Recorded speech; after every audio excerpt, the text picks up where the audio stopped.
Reflectance-based method overview, just the last part of it, error budget. What I'm going to do is show you the latest, greatest error budget that we have in the reflectance-based approach and show it relative to the historical data. And talk about it in terms of both the traceable standard, the relative uncertainty. It's not, what we're doing here with reflectance-based is not like a true cross-calibration. We're trying to get a traceable answer here. We're just not trying to intercompare between two different sensors that are just doing relative differences. So really it's more of this idea that we have these two different sensors, and so Chris was talking about using lamps, illuminating a panel. Well, I can take one radiometer and I can look at that panel illuminated by a lamp, and I can either in the same lab take another radiometer, look at that same panel. You wouldn't just say, well, let's go ahead and just make them both agree to each other, because the lamp might change, the panel might change. What you're going to do is use your best process, and you will then say, here's the calibration for my sensor 1 looking at that, and here's my calibration for sensor 2 looking at it in a different time in a different way. And that's even better because I could then duplicate that in Chris's lab and my lab. So it's one of those, and that's really what we're doing with reflectance-based, is we're trying to apply those types of protocols. And it's why the error budget becomes so important, and why I really try it. And you'll see as I have not done a great error budget, but we're trying to understand it as we move forward and try and bring best practices into the field and do it properly. And so we're going to basically look at the biases between them and make sure at least we have a consistency in the reflectance-based methodology.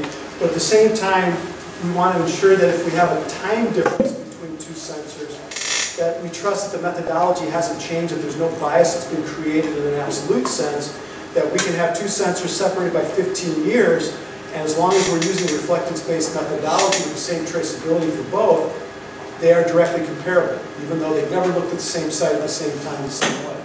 So it's really this traceability that becomes important. For the group that I was working with at the University of Arizona, we were funded, as odd as it is, we were funded to be NIST traceable. So that is the US version of the National Metrology Institute. And then the idea was that the NIST folks would maintain some kind of SI traceability, but at least if we were all NIST traceable, we knew how we compared to one another. So I could do the reflectance-based method. Tom Stone, who works for the USGS and doing lunar calibration, if he was NIST traceable, then my methodology should be traceable to his as well, even though neither one of us were truly SI standard or following true metrology practices. What is good news is now there's not as much of a push within NASA to be NIST traceable as there is to be SI traceable. But it's still good to know this history. That we were doing our absolute calibration in terms of FEL lamps, as Chris was talking about. Our NIST traceability for our reflectance was through the pressed polytetrafluoroethylene, Teflon. So it's all these little tiny particles, you press them into a sample, and it's basically, it's raw Spectralon. So Spectralon is cooked PTFE. And there was a standard that NIST had created. There is no SI traceability for that. Where the SI traceability comes is NIST was using an SI traceable radiometer to calculate the reflectance of the PTFE. So there is that traceability there that we can follow if we really wanted to. But we were very careful in terms of doing, what's nice is we were doing a reflectance calibration and we were doing a radiance calibration. We had two independent pathways. And that is still happening with a lot of the work that's going on in the United States. Spectral and field of view characterizations that we were using, basically double pass monochrometers, off-axis collimators, those are relative measurements. So these are all the things we had in our laboratory that we were trying to maintain some kind of traceability, but in some cases it was better than in others where you're just purely relative. And then the last part is technically, if you want to have a true SI traceability reflectance-based approach, the solar model is where you get that. So somebody at some point calculated what or measured the solar irradiance. And when they measured that solar irradiance, they trace back to some power standard, someplace in some laboratory. So it's not due to the reflectance, it's when you multiply the reflectance by a solar. And that brings up the question of, but if I never go to radiance, am I traceable? Because I have a reflectance, but it's not an SI.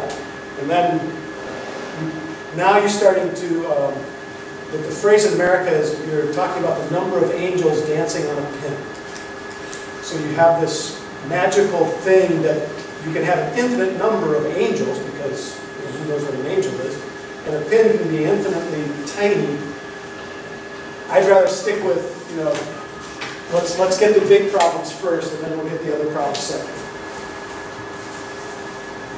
So we're at a point now where we're 2.5%, 1 sigma, k equals 1, however you want to phrase that, and that's absolute uncertainty.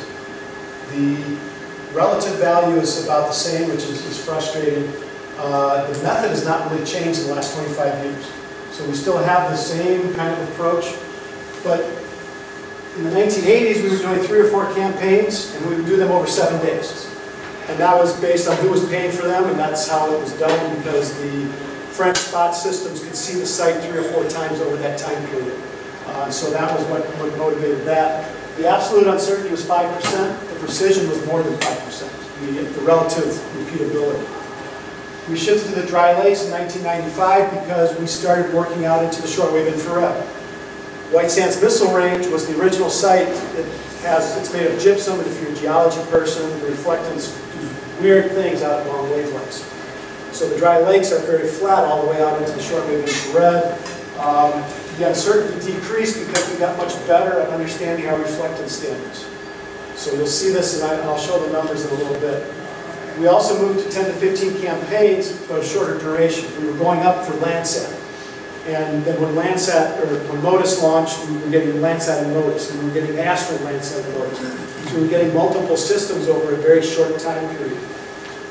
There would be a few of these longer campaigns to let us figure out what was really happening with our methodologies and to build up the error budget.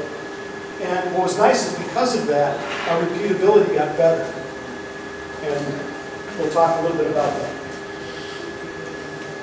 So it was easier for me just to take, this is from an SPIE proceedings paper, and I just grabbed and cut and pasted the PDF and cut out little portions of it. And I'll talk about each of the little columns here, but basically there's 3 different, there's 2 major papers.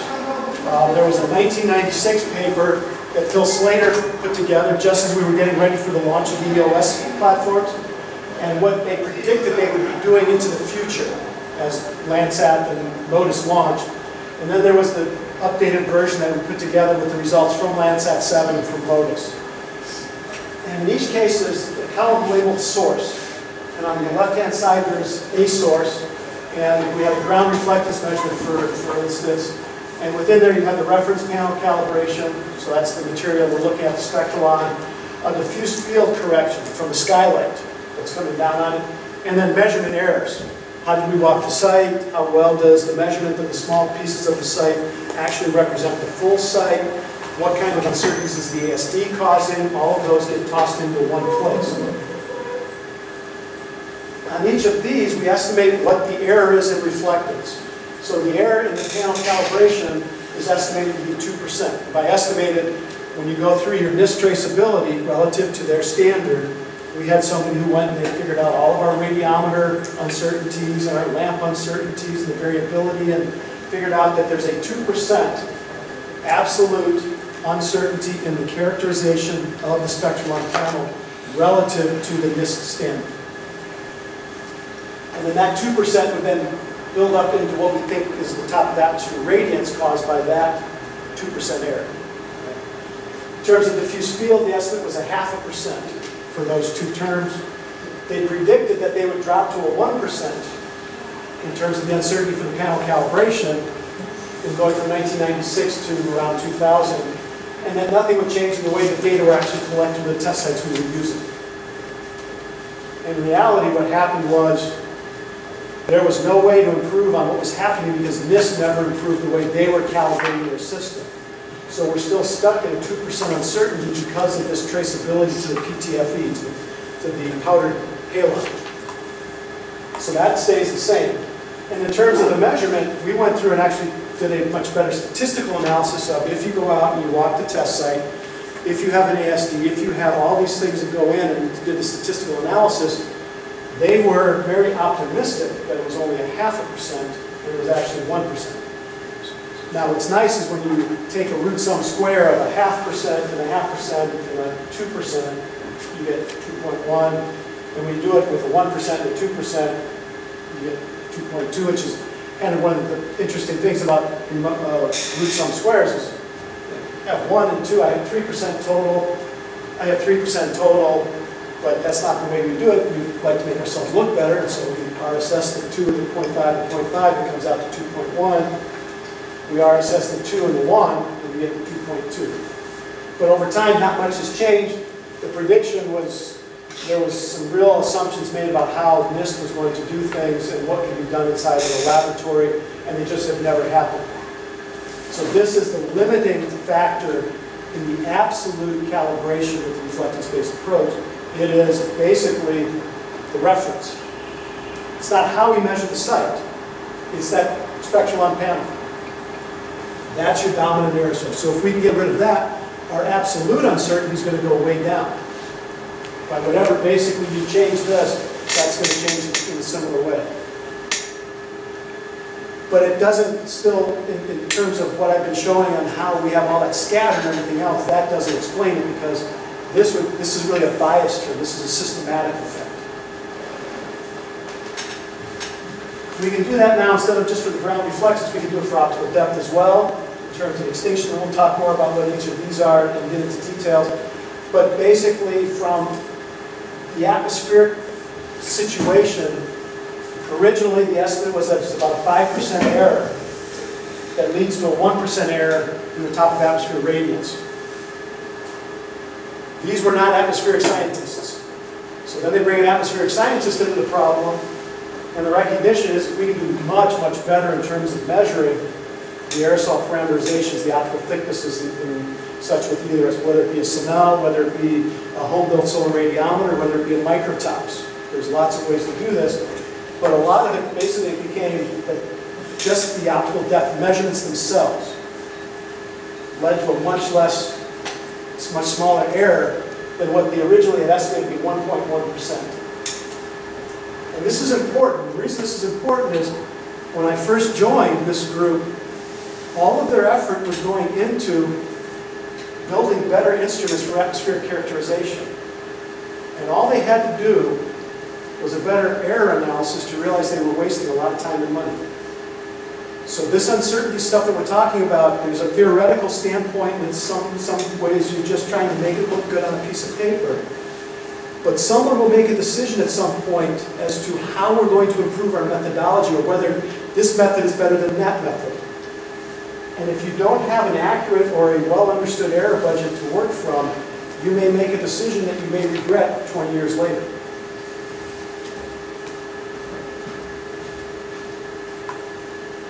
And we can continue down, we can go through the absorption computation, so whether it's column ozone or water vapor. This is always my favorite one, is they put not applicable. I put in a real value of there's a 5% uncertainty in terms of us retrieving column water vapor, whether you're using against solar radiometers or you're using GPS. But that becomes negligible.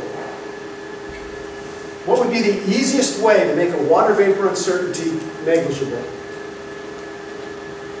Now, we could remove all the water vapor from the atmosphere. That would do it, but that's not easy. Is there a way to remove all effects from water vapor from your problem? How about going to a spectral region where there's no water vapor absorption? So in doing my error budget, I want low numbers. I'm looking for funding. I'm not going to lie. This went into a proposal. And if I put in 10% uncertainty, I can explain that's because of water vapor and it's only in these bands. Or I could just say, I'm going to ignore water vapor absorption by going to a spectral region where there is no water vapor absorption. And that element in my error budget becomes 0. So if I operate at 800 nanometers, I have no water vapor absorption. If I operate at 940 nanometers, now I have to come up with a water vapor uncertainty issue. So again, we have to be careful. One, we have to be careful when you look at these that someone's not misrepresenting something.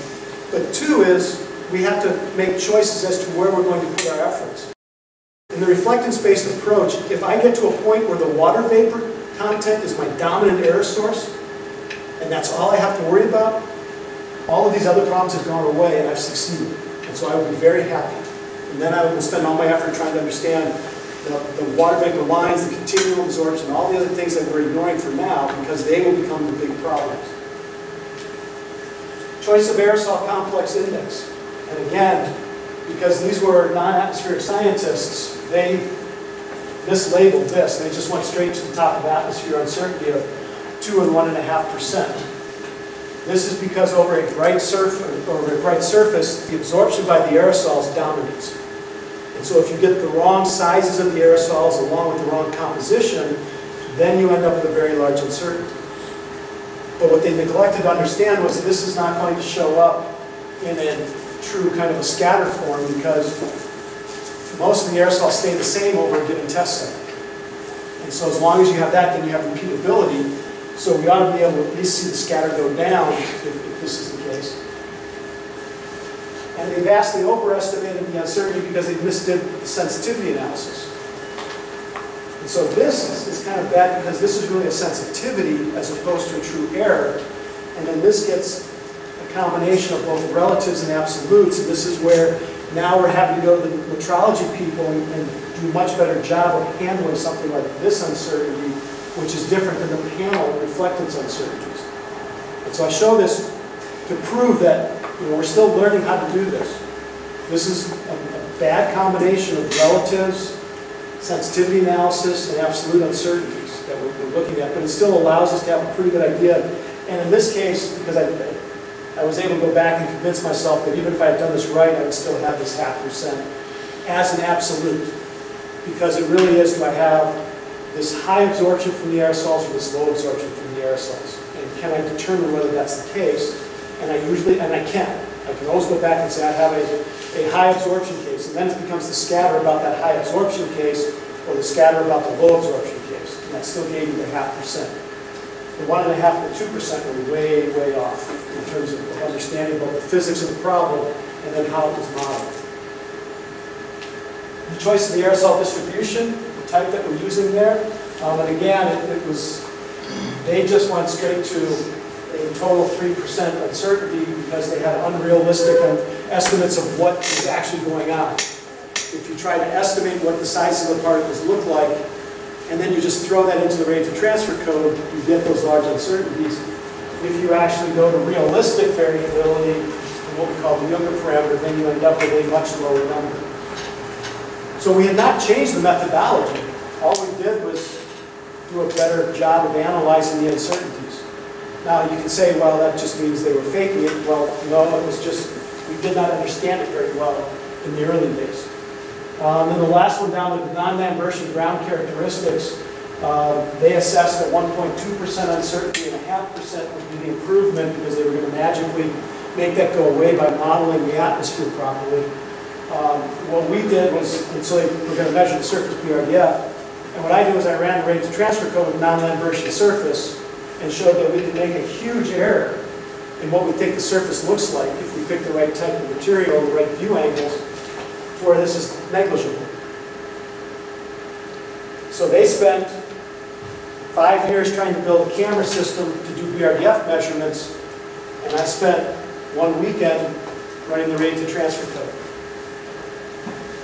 Now, there are cases where that will become, so if I get optical thicknesses, if I get atmospheres that are too hazy, if I get aerosols that are too thick, that is not the answer for a site in Australia. We would need to do the analysis there instead. This is for the specific site, Railroad Valley, Ivanpah, Playa, White Sands Abyssal Range in the United States, where we had the BRDF. So if we had not had the instrument to make the BRDF measurements, I could not have spent the weekend putting those real BRDF into the rate of transfer code and doing the analysis. So there are some benefits to have the measurements, but at some point you don't have to spend as much money and effort to get it perfectly implemented on every measurement. And then towards the bottom of this, these are the leftovers that they kind of thought they had issues with, and they put them in and did analysis in terms of where's stuff in the atmosphere. If you talk to a rate of transfer person, it never matters where stuff is. The photon has to go through it or not. It's an interesting feature is I can take a 50-kilometer atmosphere and I can shrink it down to 5 meters. And the radiative transfer never changes. I get the same gradients off the top and the bottom, both angular and in amount. As long as I don't have weird interactions between the absorbing and the scattering. And so ozone, relative to a volcanic layer, is the only thing you have to worry about in terms of vertical distribution. But these were people who are used to working with surface measurements and kind of contracted out to atmospheric people. Code accuracy, we talked a little bit about polarization versus non-polarization. As long as we're at longer wavelengths, that's not a problem. And by longer wavelengths, 400 nanometers and longer, it's pretty much a non-issue. Solar zenith angle, I never could understand what they were so worried about. We just carried it along as a 0.2 because I'm not going to add in as an RSS to the 2.5. I need to try and find somebody who actually still knows what that meant because this is the time. As long as I know the time to within 5 minutes, my solar zenith angle never changes that much. Compare it to. But the total answer is we went from 4.9% uncertainty to 2.5%, basically by just analyzing the uncertainties a little bit better. And also having enough data that we had confidence in that. You know, this was done in 1996. I think we had a total of maybe 30 days worth of data to understand to try and develop this air budget. By the time I did this one, we were closer to having those 30 days in a single year. So it really did help to have a better idea of what we were dealing with there. Can I ask one? Yes. About what about the solar irradiance uncertainty? That is included in the inherent code accuracy? So the solar irradiance, it was left off of the original air budget, thank goodness, but it would be a 1%. Would be what I would toss in as the value there. Even though we know that if you go to the short-wave infrared, there's 7% differences. But if you go to each of those individual sources, and this is where now we've learned some tricks from the metrology people, because the people who are reporting the irradiance claim they have 1% uncertainty, then I get to use that 1% uncertainty, even though I have two solar curves that differ by 7%. And it's not my fault, not my problem. Somebody else has to come and fix it and get them to agree, or at least point out which one. But all of the sources of solar irradiance say they're good to 1%. Absolutely. So that would get folded into that 2.5, 6.2 square root. It'd be like 2.7, 2.8%. And the reason I leave it out is in the reflectance-based approach, it cancels. So as long as anybody is using reflectance as the product from the sensor, which is all the cases I deal with, I put in the irradiance to go to radiance, and then I can immediately divide it out. So it's the same error in both directions. So it really, depending on how you use it, it can be 0 or it can be an added 1%. So basically the rest of the training course is to take this and start breaking it up into pieces and talk about each of the individual little parts and try to understand a little bit more detail what these things are, show you how we get them, and then give you more confidence that the numbers are real, rather than me just saying, yes, believe me, they're good numbers. And then that allows you to start making decisions about test site selection, which is really what the training course is trying to get into, but at the same time, it lets you take away a tool that says, here's how it's a good way to do sensitivity analysis, error budget estimation, both relative and absolute. And I'm hoping that the NMI and the Chris McClellan folks out there will stop and go, okay, well now when you do that, you really ought to be doing this and that to combine them as opposed to just RSSing everything in one nice looking table.